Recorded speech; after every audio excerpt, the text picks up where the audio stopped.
à nous la population d'établir un président, un député, pour éviter la dictature, quoi. C'est le seul moyen qui nous permet de choisir, en fait. Nous devons voter premièrement, c'est une obligation légale et constitutionnelle, étant donné que nous sommes des citoyens respectueux des textes, comme la Constitution qui est la loi mère nous dit que nous devons aller choisir nous-mêmes nos propres dirigeants via les élections. C'est pour cela que moi j'estime il est important qu'on aille voter. Électeur Azamutu Oyo akina kopona candidat nae.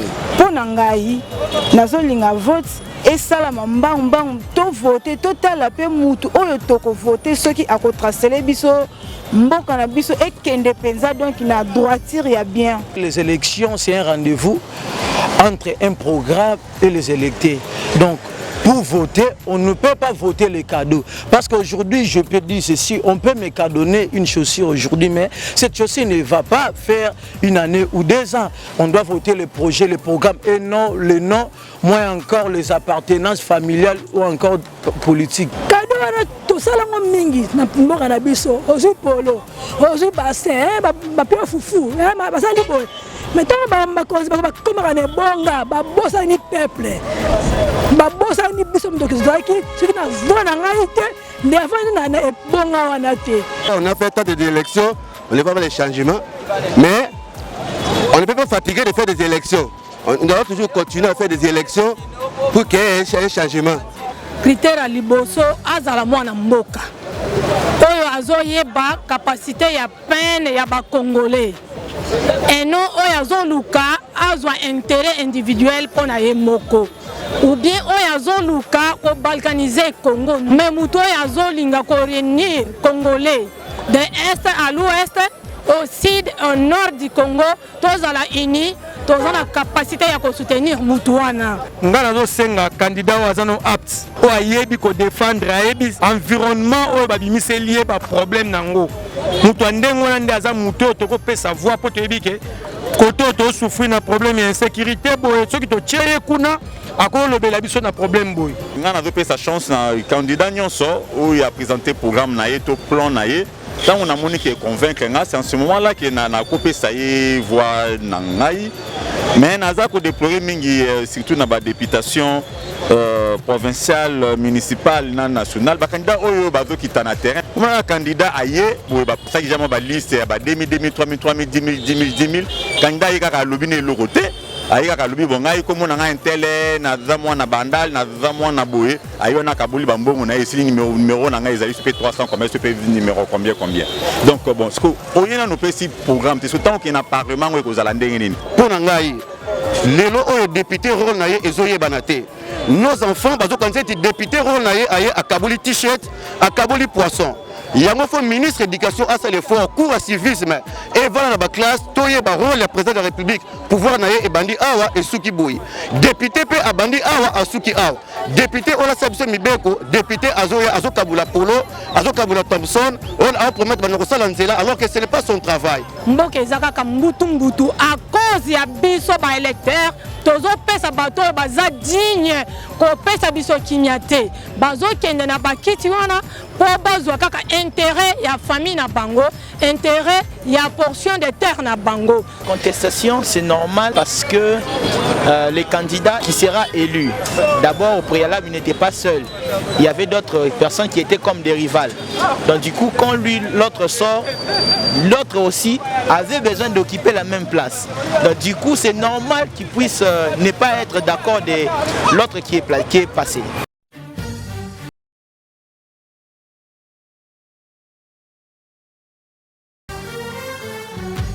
C'est quoi les élections? Quelle est la loi qui régit l'organisation des élections en République démocratique du Congo? Qui organise les élections? Quel est le système d'élection que la RDC utilise? Selon la loi électorale, quand est-ce qu'on peut lancer une campagne électorale et combien de temps dure-t-elle? Après les élections, la CENI a combien de temps pour publier les résultats provisoires? Quelle différence y a-t-il entre électeurs et grands électeurs? Qui sont appelés à élire? Quel est le rôle des observateurs et des témoins lors du vote? En cas de désordre le jour de vote, que doit faire la CENI? pourquoi y a-t-il toujours des irrégularités lors des élections? La CENI règle-t-elle des contentieux électoraux? L'expert nous éclaire.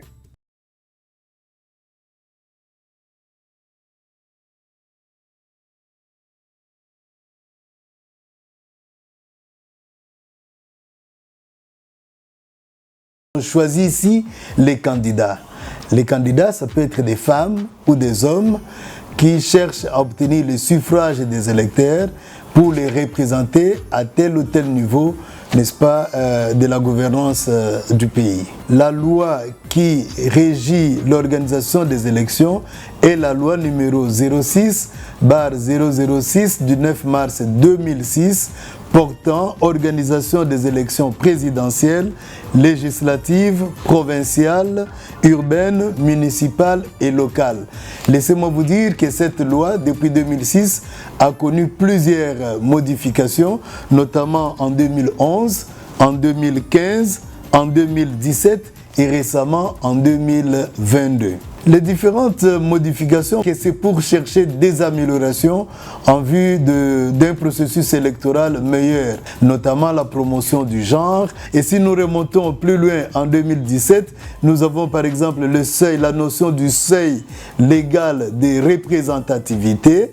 Et en 2022, nous avons eu le seuil de recevabilité. Ça s'applique au moment du dépôt des dossiers de candidature des partis politiques ou des regroupements politiques. Ça signifie qu'il faut atteindre un pourcentage pour que votre candidature soit acceptée, soit au niveau national ou au niveau provincial. Il y a donc un pourcentage qui est lié à ce seuil de recevabilité. En République démocratique du Congo, l'institution habilitée à organiser les élections est uniquement la CENI est le seul pouvoir organisateur des élections en République démocratique du Congo. Ce n'est ni un parti politique, ni encore les médias, même pas une mission d'observation. Dans notre pays, pour la présidentielle, c'est celui qui obtient le plus grand nombre de voix qui passe. C'est simple, d'accord? Mais pour la députation, n'est-ce pas, ça varie d'une circonscription à une autre, mais d'une manière générale, c'est la proportionnelle. Le vote peut se faire de plusieurs manières, soit à bulletin papier, soit de manière électronique, ou soit de manière semi-électronique. Mais chez nous, en République démocratique du Congo, nous appliquons un système semi-électronique avec l'utilisation de dispositifs électroniques de vote, ce que nous avons appelé hier machine à voter, mais aussi avec un bulletin de vote. La démocratie oblige que de manière régulière que l'on organise des élections. Et dans le cas de notre pays, nous avons un cycle électoral où le mandat étant de 5 ans, généralement pour tous les différents scrutins. Et après chaque 5 ans, la CENI est obligée d'organiser de manière régulière, n'est-ce pas, des élections, de manière à renouveler ou à se choisir, ou demander au peuple de choisir de nouveaux représentants. En vertu de l'article 6 de la loi électorale, est électeur toute personne, c'est-à-dire toute femme, tout homme, en âge légal et en droit de voter, mais qui obtient une carte d'électeur ou son duplicata en cas de perte, est appelé à élire les candidats de son choix aux différents scrutins qui seront organisés. Nous sommes tous des électeurs, même ce que vous dites là, les grands électeurs. Mais ce sont des électeurs. Ce sont eux, on les appelle grands simplement parce qu'au second degré, ce sont eux qui doivent élire les gouverneurs et vice-gouverneurs de province, ainsi que les sénateurs. Tous, nous sommes des électeurs. Même ces grands électeurs, ils doivent détenir la carte d'électeur. Dire à la population de faire un très bon choix des députés provinciaux. Vous avez la responsabilité de connaître que les députés provinciaux que vous allez élire dans votre commune là, a pour mission d'élire demain à votre nom votre futur gouverneur de province et vice-gouverneur de province, mais aussi le sénateur. Et donc, il faut un choix très bien fait pour que nous ayons des bons responsables à la tête de nos provinces et également au Sénat. Dans certaines provinces, il suffit simplement de 4 députés provinciaux pour que quelqu'un devienne sénateurs. Et donc, c'est une lourde responsabilité et la population doit les connaître. Nous attirons vraiment l'attention des électeurs de ne pas élire simplement parce qu'on vous a donné un t-shirt. Non, on vous le donne aujourd'hui et vous le nettoyez, automatiquement le t-shirt perd sa valeur. Ou on vous donne une bière, vous allez vendre comme ça votre souveraineté. Non, écoutez attentivement le message, le projet de société que vous présente le candidat, que vous présente le parti politique, que vous présente les regroupements politiques, et faites un choix responsable. Il ne faut pas élire simplement parce que c'est votre frère ou c'est votre sœur ou vous êtes de la même province ou vous êtes de la même tribu. Non, il faut élire en tenant compte du projet de société qui vous est présenté. Ce projet est-il réalisable ou non? À vous d'apprécier. La campagne électorale, c'est une période prévue dans la loi électorale durant laquelle chaque candidat, chaque parti politique ou regroupement politique va vers les électeurs pour présenter son projet de société. Le temps varie d'un scrutin à un autre. Pour l'élection présidentielle dans notre pays, c'est 30 jours. Pour l'élection des députés nationaux, c'est 30 jours également. Pour l'élection des députés provinciaux, c'est 30 jours. Pour les conseillers communaux, c'est 15 jours. Le rôle des témoins et des observateurs, c'est pour veiller à la transparence des scrutins.